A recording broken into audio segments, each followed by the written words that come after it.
Hello, আসসালামু আলাইকুম। আশা করি সবাই ভালো আছেন। অনেক দিন পর আসলাম, কিন্তু এবার একটা বেস্ট রেসিপি নিয়ে। আমি আজকে বানাবো তিরামিসু, যেটা এখন অনেক মানুষ বানাচ্ছে, অনেক ভাইরাল হয়ে আছে। তো তার জন্য আমি নিয়ে নিচ্ছি অনলি ৩ থেকে ৪টা ইনগ্রিডিয়েন্টস। প্রথমটা হচ্ছে আমাদের সবার জানা ক্রিম। সো আমি এখন ক্রিম নিয়ে নিচ্ছি, যেটা বেকিংয়ের জন্য ইউজ করা হয়, এবং ক্রিম যত মজার হবে আপনার তিরামিসুটা তত মজার হবে। সো চেষ্টা করবেন ভালো ব্র্যান্ডের তিরামিসুর জন্য এই বেকিং ক্রিমটা নেওয়ার জন্য। তো এখন আমি এই ক্রিমটাকে খুব ভালো মতো ফেটে নিচ্ছি। আমি এটা 200-400 গ্রাম নিয়েছি। আপনারা যে কোনো মেজারমেন্ট নিতে পারেন। তার সাথে আমি দেখলাম এখানে আপনার সুগার ছিল না। সো আমি আমার স্বাদ মতো, এখানে মনে হয় 2 থেকে 3 টেবিল চামচের মতো সুগার লেগেছে। আমি একটু পরপর টেস্ট করে করে ম্যাচ করছিলাম। সো এটা আপনাদের মতো। এখন আমি দিয়ে দেবো মাস্কারপোনে চিজ।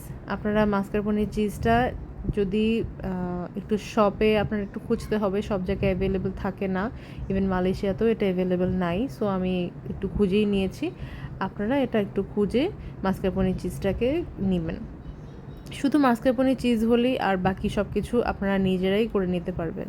সো এই মাস্কারপোনে চিজ আর এটার মেজারমেন্টটা সেম ছিল। এটাও 400 গ্রাম দিয়েছি, এবং আপনার যেটা আমি হুইপ ক্রিম বানিয়েছিলাম সেটাও 400 গ্রাম। এই দুটো একসাথে করার পরে একটা ভালো পরিমাণের অ্যামাউন্টে হয়ে গেছে। এখন আমি দিয়ে দেবো লেডি ফিঙ্গার। লেডি ফিঙ্গার আমি এটা পারচেস করেছি, এবং আপনারা চাইলে লেডি ফিঙ্গারের জায়গায় আমরা যেটা ড্রাই কেক খাই সেটাও আপনারা ইউজ করতে পারেন, কারণ আমি এটা টেস্ট করে দেখলাম বাংলাদেশের ড্রাই কেকের মতো একদম সেম টেস্ট। সো ড্রাই কেকও ইউজ করতে পারেন এই তিরামিসুর জন্য। এখন আমি 1 চামচ কফির সাথে আধা কাপের মতো পানি দিয়ে নিলাম, আমি যেন এই লেডি ফিঙ্গারগুলোকে সোক করতে পারি এখানে। সো আমি প্রথমেই একটা করে লেয়ার দিয়ে দিব। আপনারা চাইলে কয়েকটা লেয়ার দিতে পারেন, যেভাবে ইচ্ছে সেভাবে বানাতে পারেন, কোনোই সমস্যা নেই। বিশ্বাস করেন, আমি এটা মুখে দেওয়ার পরে আমার কাছে মনে হলো আমি ড্রাই কেক খাচ্ছিলাম।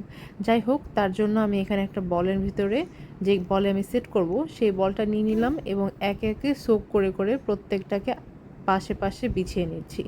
আপনারা যেইখানে কাপে বা আপনারা যে কোনো জায়গায় এটাকে রেডি করতে পারেন, কোনো সমস্যা নেই। জাস্ট মনে রাখবেন সুন্দর লাগবে যদি আপনারা একটু ট্রান্সপারেন্ট নেন। এরপরে আমি তার উপরে দিয়ে দিচ্ছি আমার ক্রিমগুলা, ক্রিম প্লাস চিজ যেটা করেছি সেটা। এটাকে আমি সুন্দর করে এটার উপর দিয়ে লেয়ার করে দিচ্ছি।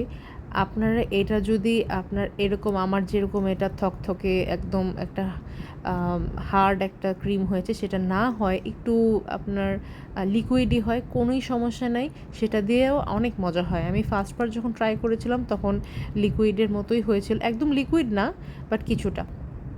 বাট ওইটাও খুব মজা ছিল, এটাও মজা হয়েছে। সো এটার জন্য কোনোই সমস্যা নেই। ফ্রিজে রাখতে হয়, তো ফ্রিজে রাখলে এটা সম্পূর্ণ সেট হয়ে যায়। এরপরে আমি কোকো পাউডার নিলাম। কোকো পাউডার আমি পুরোটার ভিতরে বিছিয়ে দিচ্ছি। আমি আস্তে আস্তে করে এগুলাকে, আমার একটা ছাঁকনি ছিল সেটা দিয়ে আমি উপর দিয়ে দিয়ে পুরোটাকে একটা কাভার করে আমি সারা রাতের জন্য ফ্রিজে রেখে দিচ্ছি সেট হওয়ার জন্য। এবং আমার কাছে আরও একটু ক্রিম বাকি ছিল, সেটা দিয়ে আমি ছোটো একটা বানিয়ে নিয়েছিলাম। তো এই তো সকালবেলা উঠে আমি চিজটাকে, তিরামিসুটাকে আমি সার্ভ করছিলাম। সো একদম পারফেক্ট, একদম অথেন্টিক তিরামিসু আপনার জন্য রেডি। একদম ইজি ওয়েতে আপনাদেরকে দেখানো হয়েছে। Thank you so much. দেখা হবে নেক্সট কোনো একটা রেসিপিতে।